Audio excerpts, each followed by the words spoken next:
رمضان شریف کے حوالہ سے مفتی احمد یار خان نعیمی رحمۃ اللہ تعالی علیہ فرماتے ہیں کہ اس کے 5 حروف ہیں، را، میم، ضا، الف اور نون۔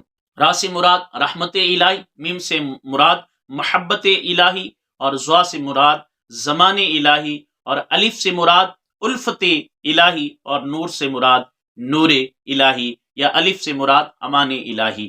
تو یاد رکھ لیجئے۔ آپ مزید فرماتے ہیں اس میں عبادات بھی 5 ہیں: روزہ، قرآن پاک کی تلاوت، تراویح، اعتکاف اور شب قدر کو پانا۔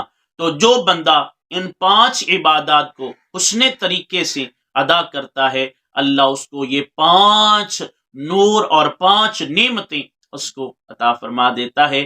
اللہ تعالی ہمیں ان کا صحیح حقدار بنا دے۔